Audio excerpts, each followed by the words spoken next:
Hello viewers, আজকে আমি travel করতেছি ঢাকা থেকে কুষ্টিয়া। ট্যুরমেট হিসেবে রয়েছে হানিফ কেটিসি সেকশনের হানিফ কেটিসি। গাড়ির মডেলটি হচ্ছে হানিফ ফুসো মডেলের একটি চেসিস, ফুসো BM11 টার্বো চেসিস।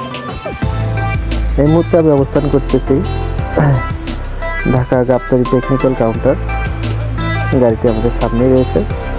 গাড়ি সম্পর্কে কোনো কমপ্লেন নেই। গাড়ির প্রিন্টিং অসাধারণ ছিল। গাড়ির বডি শেপ, ব্যাক এবং ফ্রন্ট অসাধারণ ছিল। মানে এক কথায় অবিরত ফিনিশিংগুলো আর কি খুব ভালো লাগে আমার কাছে। তো সবসময় আমি হানিফ কেটিসিতেই যাওয়া আসা করি। এখন বাজে 1:06। যদিও 1টার সময় ছাড়ার কথা ছিল, 6 মিনিট লেট হয়েছে। এখন গাড়ি রওনা হলো। এখন অবস্থান করছি গাবতলী। আর কিছুদিন যদিও আমাদের প্রিয় চেনা গাবতলী টার্মিনালটি আর এখানে থাকবে না, চলে যাবে হেমায়তপুরে। টার্মিনাল থেকে আসলে প্রতিটি বাসলাবাড়ি আসলে একটা আবেগের জায়গা ছিল। গাবতলী টার্মিনাল এটা আর কি আমিনবাজার ব্রিজের জন্য এটা ভেঙে মূলত হেমায়তপুরে নিয়ে যাওয়া হবে। আমরা গুটি গুটি পায়ে আমিনবাজার এই মুহূর্তে গলিয়াপুর চলে আসলাম। তো আজকে ছিল সোমবার, ইজতেমার পরের দিন। তো বিশেষ করে রাস্তা কন্ডিশনটা ভালোই ছিল। রাস্তা ফাঁকা, মোটামুটি পুরাটাই ফাঁকা। রাস্তায় কোনো জ্যাম ছিল না। আমিনবাজার পর্যন্ত পুরা ফাঁকাই ছিল। তো এখন আমরা যাচ্ছি হেমায়তপুরের দিকে। তো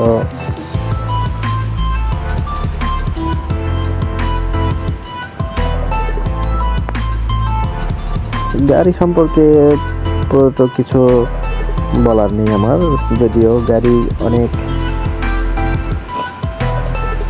লেটেস্ট মডেলের একটা চেসিস ছিল ফুসো হানিফ। তো ড্রাইভারটাও খুব দক্ষ ছিল। রাস্তার কন্ডিশনে ফাঁকা ছিল। তিনি 70-80 বাই ট্রেনে গাড়ি চালাচ্ছিল।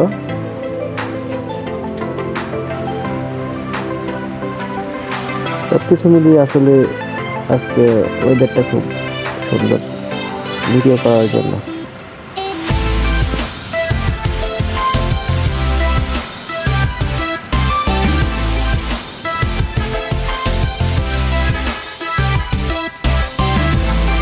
একেই বলে লোকাল বাস।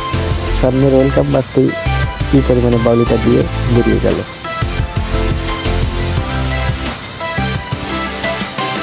এখন অবস্থান করছি নবীনগর পার হচ্ছি। তো সোজা রাস্তাটা চলে গেছে আপনার আরিচা ফেরিঘাট, জানে উত্তরবঙ্গ, রংপুর, দিনাজপুর, এদিকে রাজশাহী, পাবনা। তো গুটি গুটি পায়ে আমরা বাইকেলের দিকে এগিয়ে যাচ্ছি। আমার কাছে পল্লী বিদ্যুৎ থেকে নবীনগর পর্যন্ত এই খেজুর গাছ আমার কাছে খুব অত্যন্ত ভালো লাগে। খেজুর গাছগুলো যদি একটু বড় হতো বা পাশাপাশি অন্য কোনো গাছ লাগাইতো, তো আমার কাছে আরও খুব ভালো লাগে।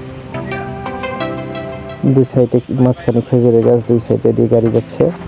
আসলে ব্যাপারটা খুবই ইন্টারেস্টিং ব্যাপারটা।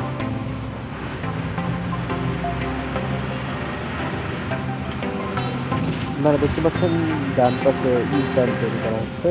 এটা মূলত খুব সুন্দর একটা ইউটার্ন।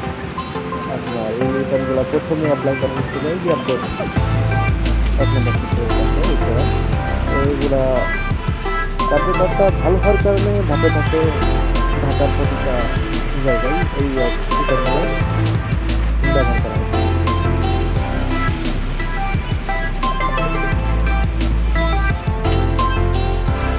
বাজে 1:35। খুব অল্প সময়ের ভিতরে আমরা পল্লী বিদ্যুৎ চলে আসি।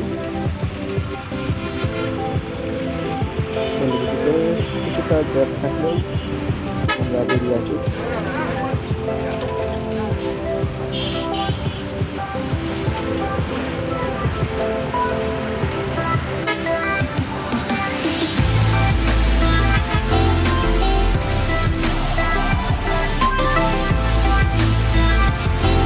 ঢাকার এই লোকাল লোকাল বাসের জন্য বড় গাড়ি নিয়ে যাওয়ার সময় চাপ হয়ে যায়, কারণ সে তার নিজের লেন দিয়ে যাবে না, সে আরেকজনকে যেতে দেবে না, সেও যাবে না, এমন একটা পরিস্থিতি করে।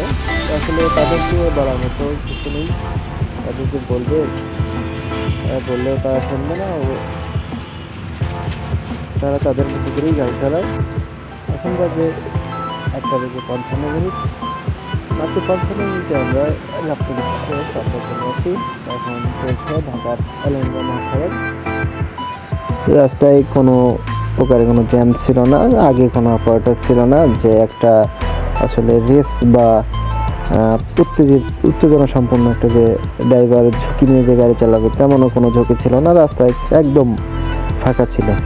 তো আসলে মূলত উদ্দেশ্য ভিডিওটা করার যে ট্রাভেল করতেছি উত্তেজনা সম্পন্ন ড্রাইভারকে একটা পাড়া দিয়ে যে আসলে একটা গাড়ি চালাবে, তেমন কোনো উদ্দেশ্যই ছিল না। মূলত দেখানো যে আসলে উত্তরের রাস্তাগুলো কেমন, উত্তরের ওয়েদারগুলো কেমন, এটা আর কি দেখানো।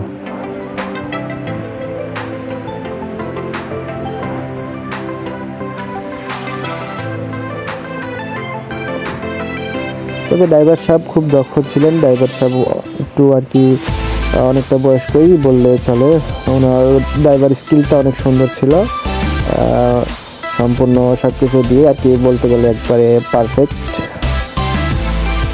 গাড়ি খুব শান্তভাবেই চালাচ্ছিলেন। যদিও ছোটবেলা থেকে শুনতাম যে হানিফ নামটাই একটা আতঙ্ক, বাট আজকে বুঝলাম যে না, আসলে আতঙ্ক না, তাদের নিয়ন্ত্রণ রেখেই তারা গাড়ি চালায়। আসলে কেউ কখনো চায় না যে তার নিজের দ্বারা কখনো কোম্পানি বা হোক বা কারো কোনো ক্ষতি হোক, তারা সবসময় চায় যে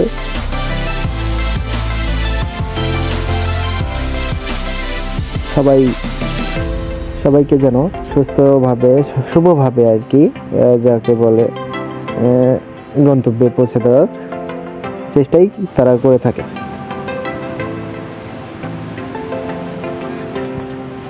বেশ কিছুদিন আগেও হানিফ কেটিসি ঢাকা রাজশাহী চাপাই শিবগঞ্জ কানসাট এই রুটে সার্ভিস দিয়ে থাকতো। রিসেন্টলি খুব অল্প কিছুদিন হলো তাদের নতুন রুট বের করেন, ঢাকা মেহেরপুর, কুষ্টিয়া, গাংনী, মিরপুর, তারা আর কি সার্ভিস দিয়ে থাকেন। তো পাশাপাশি কুষ্টিয়ার মানে একদম সার্ভিসটা ভালোই দিচ্ছে, সুপারভাইজারের ব্যবহার, প্যাসেঞ্জার গেটের ব্যবহার অনেক সুন্দর লাগলো। তো সব কিছু দিয়েই হানিফকে আমি একদম 10-এ 10ই দেব। এখন আমার কাছে মনে হয়েছে যে আসলে হিনো 1 জিতছে, ফুসোর সাউন্ডটা একটু বেশি, যদিও আমি হিনোতে অনেক ট্রাভেল করছি, হিনোর সাউন্ডটা একটু মিডিয়াম আর কি, নরম টাইপের, বাট এই ফুসোর সাউন্ডটা একটু অতিরিক্ত আমার কাছে লেগেছে। একদম আপনারা শুনলেই বুঝতে পারবেন, দেখেন।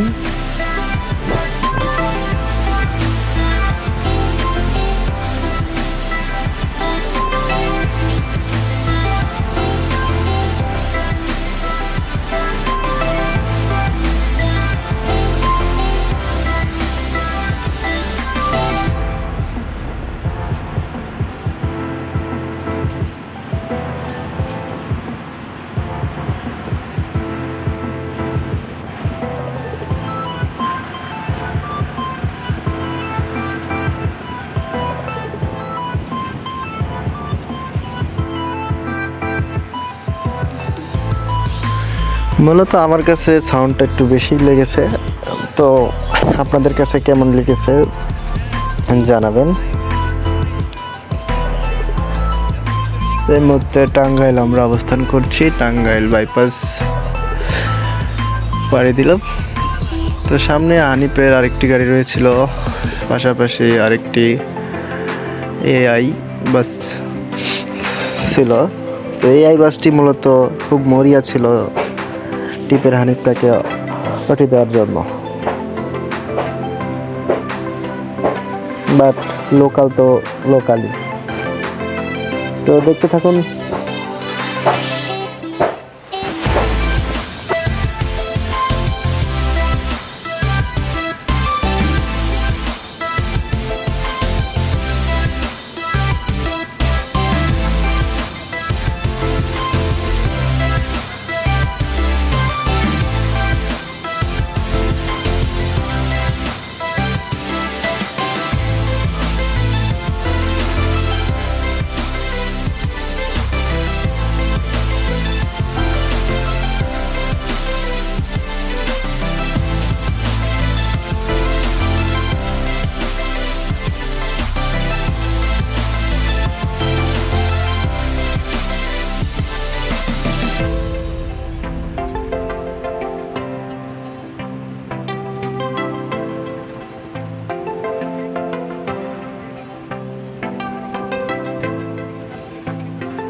খুব চেষ্টা করলো, কিন্তু আগের আগের হানিফটাকেও দিতে পারলো না ওটি, শেষমেশে নিজেই ওটি খেলো। আসলে আশোক লিলেন তো, আশোক লিলেনই, যার মঞ্চের সাথে কি পাল্লা দিলে কখনো হবে। দেখতে দেখতে আমরা এলেঙ্গার 2 রাস্তায় চলে আসলাম। সামনেই যমুনা সেতু। তো এই রাস্তাটাকেও আমরা খুব মিস করব কিছুদিন পরে। এই রাস্তাটাও 2 লাইনে হয়ে যাবে। আসলে উত্তরবঙ্গের তখন একটা আবেগের রাস্তা ছিল, একটা গাড়ি মাথা বের করলে পিছনে আরও 2টা গাড়ি মাথা বের করতো। এটা আসলে খুব ভালো লাগতো, ছোটোবেলা থেকেই দেখতাম। তো এখন আমরা যমুনা সেতু টোল প্লাজায়, সামনেই যমুনা সেতু।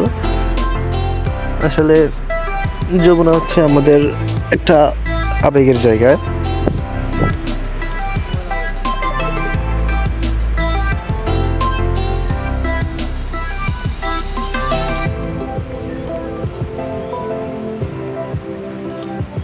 যমুনা সেতুটা আসলে দেখতে খুব ভালো লাগে। মূলত পাশ দিয়ে ট্রেন যায় আর 2 পাশে গাড়ি চলে। তো এই পাশ দিয়ে ট্রেন যাওয়াটাও আর কিছুদিন পরে আমরা হয়তো হারিয়ে ফেলবো, কেননা আপনারা হয়তো জানেন পাশে দিয়ে পাকশি ঈশ্বরদী রূপপুর যেমন ব্রিজ হয়েছে, তো এখানেও ঠিক সেম এখানে ব্রিজ করা হচ্ছে। তো আর হয়তো কিছুদিন পরে এই ব্রিজটি চালু করে দেবে। কাজ প্রায় 60% আমার জানা মতে শেষ। তো সব মিলিয়ে আসলে এই পাশ দিয়ে ট্রেন যাওয়া আর 2 সাইডে গাড়ি চলা, এটা আসলে খুব মিস করব। তো যমুনা সেতুর ভিউটা নিন হানিফ কেটিসির সাথে।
হানিফ কেটিসির হাত ধরে মাত্র 4 মিনিট 50 সেকেন্ডে যমুনা সেতু পাড়ি দিলাম। রাস্তার বাম পাশে একটি একতা ট্রান্সপোর্টের একটি গাড়ি দাঁড়িয়ে রয়েছে। আসলে এইসব ক্রিটিক্যাল জায়গায় গাড়ি নষ্ট হয়ে গেলে আসলে ড্রাইভার প্যাসেঞ্জারদের খুব দুর্ভোগে পড়া লাগে।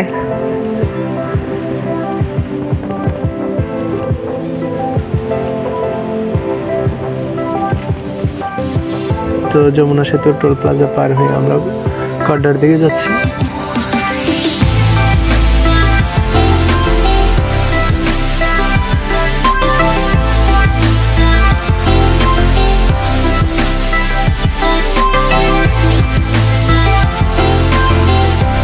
উত্তরবঙ্গের ন্যাচারাল বলতেই একটি রাস্তাই, যেটা বনপাড়া থেকে সিরাজগঞ্জ হাটিকুপুর মোড় পর্যন্ত। দুই পাশে বড় বড় গাছ, সাইডে সার্ভিস লেন আর হাইওয়ে। এটা আমার কাছে মূলত অনেক সুন্দর লাগে, যেটা খুলনা, সাতক্ষীরা, যশোর রুটের মতো। দুই সাইডে বড় গাছ, উপর থেকে বোঝাই যায় না যে মাঝখানে রাস্তা আছে। এটা এখন আমি সূর্যের ঠিক অপোজিটে আছি, এর জন্য আর কি আপনারা ভিউটা নিতে পারছেন না। বাট আমি যদি বিপরীত থেকে আসতাম তাহলে হয়তো আপনাদের দেখাইতে পারতাম যে রাস্তার সৌন্দর্যটা কতটুকু।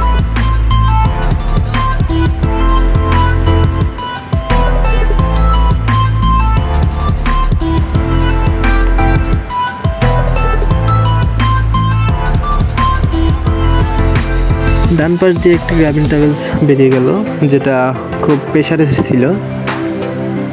অনেকক্ষণ ধরে ডিপার প্লাস হর্ন দিচ্ছিল, বাট বেরিয়ে গেল। আমাদের ড্রাইভার সাহেব ছেড়ে দিলেন।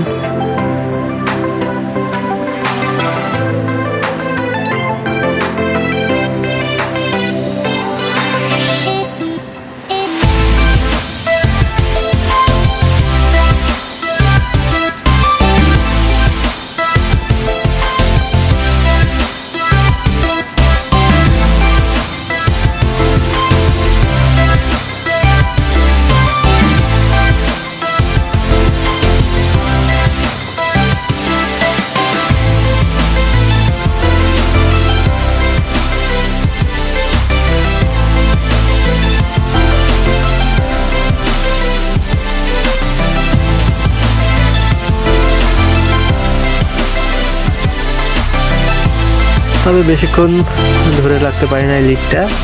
অবশেষে শ্যামলী গ্রামীণকে ওটি ব্যাক দিয়ে কেটেছি কুষ্টিয়ার দিকে অগ্রসর।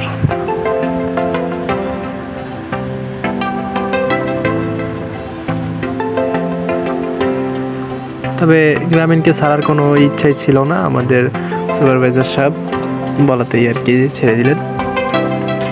তো এই মুহূর্তে আমরা চলে এসেছি বনপাড়া, আর কিছুটা সামনে বনপাড়া।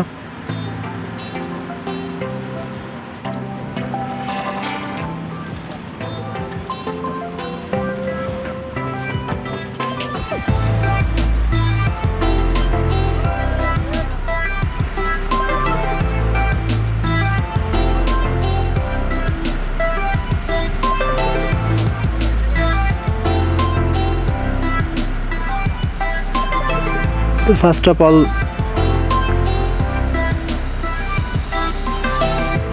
দুর্দান্ত গতিতে যে ট্রেনে যাওয়া লাগবে এমন কোনো না, নিরাপদে গন্তব্যে যাওয়াই মূলত উদ্দেশ্য।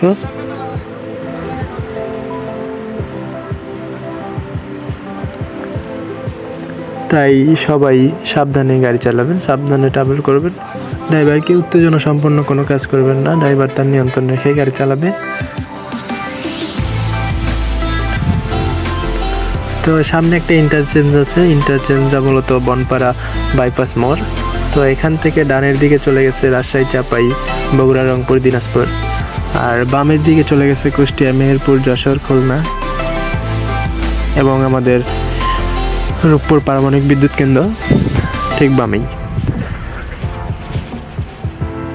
আর আমরা যে দিক থেকে আসলাম সেটা হচ্ছে ঢাকা। তো এই চত্বরটা মূলত আমার কাছে খুব ভালো লাগে। তো চত্বরটায় অনেক সুন্দর আকর্ষণীয় একটা জায়গা। এই বাম দিকে আমরা কুষ্টিয়ার দিকে গুটি গুটি পায়ে রওনা হলাম। তো মূলত আমার যাওয়ার কথা ছিল কুষ্টিয়ায়, কিন্তু কুষ্টিয়ায় আর রিসেন্টলি একটা ফোন আসার কারণে কুষ্টিয়ায় যাওয়া হলো না, আমাকে এখানেই নামতে হবে। তো ভালো থাকবেন।